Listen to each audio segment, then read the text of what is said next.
com uma sabedoria que veio do céu. Uma sabedoria que me chama a atenção a ponto de me constranger pela sua perfeição. Chega a ponto de me deixar um pouco meio que acanhado, por entender a maestria de Deus e entender a perfeição que Ele é. Quando eu entendo isso daqui, eu tenho que parar para percorrer um caminho muito difícil. E dentro deste caminho eu tenho que entender o que este homem está querendo falar. De princípio, quem lê pensa que ele vai falar sobre a estética, a moda e a etiqueta. Mas ele nunca perderia tempo com isso. Porque ele sabe que a aparência, a estética, o modo expressivo não quer dizer nada. O que ele está proporcionando para nós é simplesmente entender sobre o nosso momento de vida na Terra. Quais são as nossas prioridades. Por onde estamos gastando a nossa vida. Quando ele começa a falar sobre vaidades, ele está falando sobre o ponto, o apogeu, algo firme sobre ter uma vida no planeta. Quando ele fala sobre a vaidade, ele está dizendo: não se apegue nas coisas tão vaidosas da vida, porque tudo tem um começo, um meio e haverá um final também. Mas dentro disso eu tenho que entender um pouco mais, porque este homem que escreve é o homem mais sábio de todo o planeta. Eu não posso me limitar para entendê-lo. A história dele não começa aqui. A história dele começa de 2 livros atrás, porque quem conhece a história sabe que ele escreveu 3 livros. E os 3 livros que ele escreveu, o primeiro é o livro de Cantares de Salomão. O segundo livro que Salomão escreve é o livro de Provérbios. E o terceiro livro que ele escreve é este livro, o livro de Eclesiastes. Quando ele escreve este livro de Eclesiastes, ele é um ancião. Ele é alguém que no ditado popular de hoje já está com o pé na cova. Ele é alguém que já está indo embora. E o que me assustou, que o homem mais sábio acordou para viver quando já era velho. Porque ele não veio para a vida quando tinha 18. Porque ele não apareceu para viver quando ele tinha os seus 40 anos, quando escreve o livro de Provérbios. Por onde eu passo neste Brasil, eu fico um pouco meio que assustado e estarrecido. Entendendo que algumas pessoas que já têm os seus cabelos brancos ainda não pararam para entender o que é viver a vida. Este homem vai nos dar uma lição a ponto que me chocou e eu creio que vai assustar algumas pessoas. Mas este homem me deu uma reflexão que me fez pensar e ver a vida de um ângulo diferente. Este homem, para escrever este livro, ele teve que parar um pouco e entender que ele já não era mais um garotão. Ele teve que entender que já era um ancião. Ele teve que entender que ele já estava partindo desta para uma melhor. Mas só que quando ele entende isso, eu tenho que voltar lá atrás nos 2 livros dele, quando ele era um jovem, um garoto. Ele começa a escrever uma carta para uma mulher, e a história dele era linda, era perfeita. Ele está amando, ele está apaixonado. Ele ama essa mulher com o título de sunamita, a ponto de entregar a sua juventude a ela e dizer: ela é a mulher mais perfeita existente no planeta Terra. Algumas histórias paralelas diz que os olhos de Salomão nunca alcançou algo tão perfeito como aquela mulher. A visão era para ela, a vida dele era para ela, a ponto da mocidade dele custar este amor tão perfeito, mas de modo tão arrasador para o coração dele, porque ele entendia o que era amar, mas ele não sabia o que o amor poderia trazer. Para todos que estão aqui, às vezes buscamos um sentido naquilo que chamamos de emoção, amor, paixão. Entregamos às vezes o nosso coração, a nossa alma, o nosso corpo para alguém. Mas às vezes estamos todos nós preparados para amar, mas nem todos estão preparados para a reação que o amor vai trazer. O amor ele é tão perfeito que chega a ponto de nós que amamos fazermos loucura, como a mãe disse: me leva, mas não leva aquela que ama. Arranca a minha vida, mas não arranca a vida daquela que ama. Loucuras de alguém que ama. Mas esse alguém que ama tem de entender que o amor é como um pacote de presente, pastor Ivan. E esse pacote de presente tem um lacinho vermelho embrulhado, enrolado nele. E esse lacinho vermelho que faz o laço daquele presente é chamado de decepção. Todos que amam vão se decepcionar. Todos que entregam o seu coração a alguém têm que entender que o amor é perfeito, mas o amor constrange e decepciona. E por que estamos amando pessoas limitadas, pessoas que são seres humanos? Ontem à tarde, em uma palestra a casais, eu disse sobre o amor.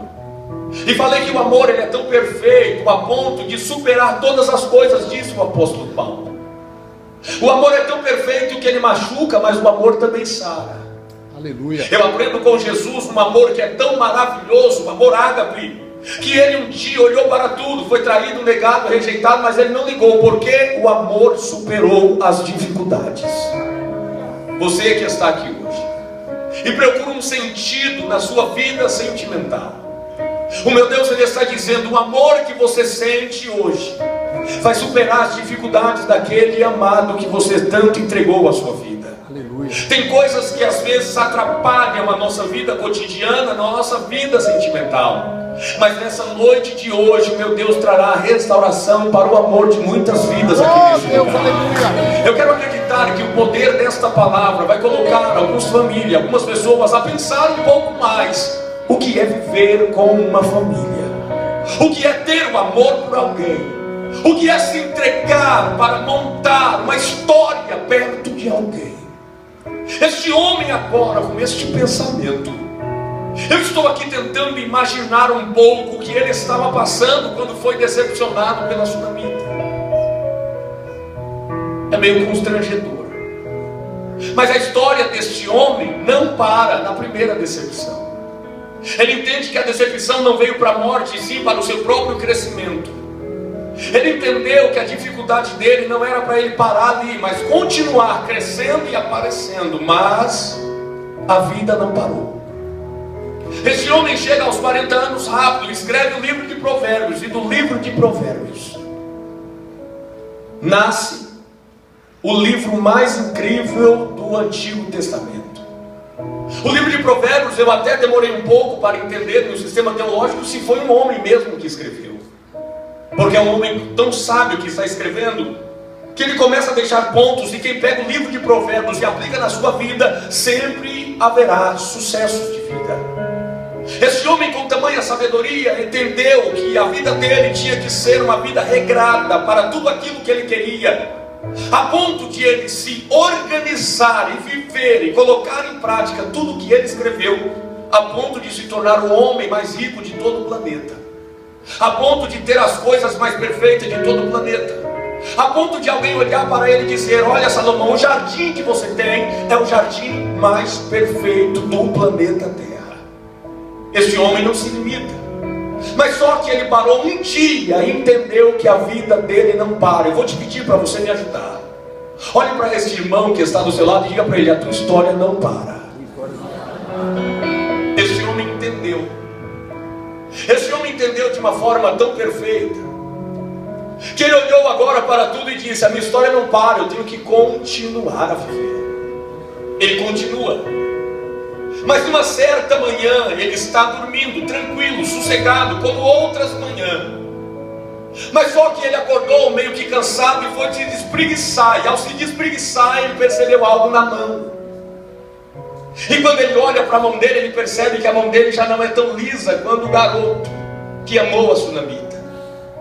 Quando ele olha para a mão dele, ele percebe que a mão dele está velha e enrugada. Ele puxa os seus cabelos, a sua visão anuviada, e percebe que os seus cabelos estão brancos como a alva lã. Ele vê que os seus cabelos já não estão com uma cor tão escura. Ele olhou para tudo e começou lágrimas a rolar em seus olhos.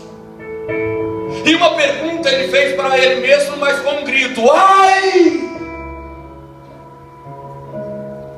Aonde está a minha vida que eu gastei vivendo? Cadê ela? Ele olhou para o seu corpo tão fatídico e cansado. Ele olhou para o seu corpo tão fraco. Ele começou a olhar para a mão dele tão velha e flácida, pois a mão no rosto dele percebeu que a sua pele já não estava estruturada na estrutura óssea, e estava ela flácida. Ele fez uma pergunta que eu quero fazer a vocês: aonde está a sua vida que você gastou vivendo? Cadê ela?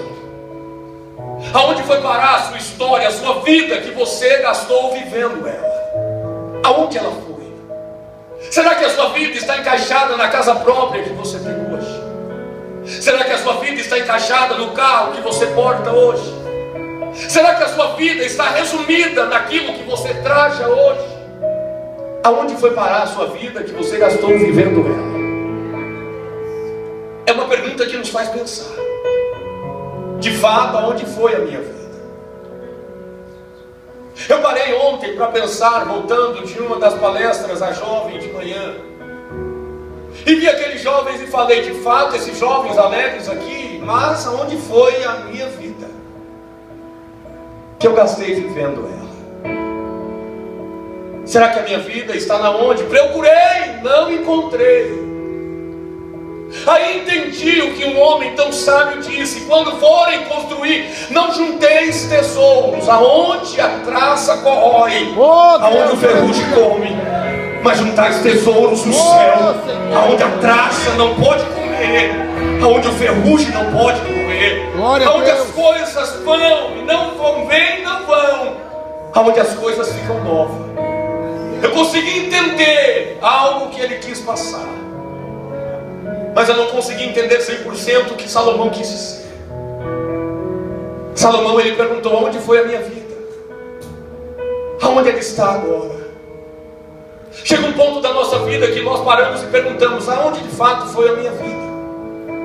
Eu fiz, trabalhei, facultei, conquistei, tenho posses, mas aonde foi ela? Em palestras, seja em empresas ou em faculdade, eu sou acostumado a falar: nós todos estamos caminhando a um futuro promissor, a um sucesso de vida, aonde o sistema tecnológico vai avançar e nos dará a oportunidade de crescermos com uma intensidade e uma inteligência avassaladora. Mas sabe o que é? A realidade é só uma. Nós somos forçados às vezes a falar que estamos avançando para um futuro tão perfeito, mas a verdade é que todos nós estamos caminhando para dentro de uma sepultura. Essa é uma realidade que, quando falado, não abre muita porta para nós falar de novo. Essa é uma realidade que, quando falada, impressiona, nos traz um impacto, porque temos que entender que nós temos uma vida só. Não vai haver a ideia de Allan Kardec de ressuscitar e reconstruir de novo. É só esta vida que você tem. E se você não acreditar nela hoje, o amanhã pode ser tarde demais. O que Deus está querendo que você faça hoje é pegar essa sua vida e acreditar nela de uma vez por todas. É olhar para você e se agradar do que você está vendo. É olhar para a sua família e dizer: eu vou apostar um pouco mais porque eu acredito na melhoria da minha casa. É olhar para você e dizer: não me importa a circunstância que eu viva, eu vou sair daqui para viver o melhor esta noite de hoje. Será que alguém pode sair daqui assim, desse lugar? Aleluia, Deus. O que Deus quer de você é que você olhe para você com um pouquinho mais de intensidade.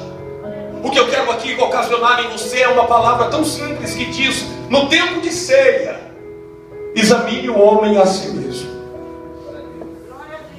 Aleluia. Examine o homem a si mesmo, porque a realidade é um ser cruel. E muitos de nós às vezes viemos aqui porque queremos fugir da nossa realidade que nos constrange, que nos machuca, que às vezes nos ofende. Mas hoje você veio ao lugar certo.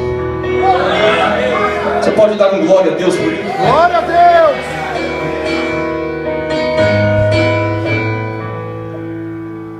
Você está no lugar certinho. Esse homem agora, ele vai levantar daquela cama, mas antes de levantar, eu tenho que entender esse texto. Tem 5 virgens deitadas do lado dele, aquecendo o corpo velho dele. Nesse período, ele pega a mão de uma virgem tão lisa e bela, mas a dele está velha e enrugada. Ele olhou para a virgem e disse: quantos anos você tem? Ela disse: 21. E ele olhou e disse: de fato, a minha vida passou, foi embora, e o que eu fiz dela?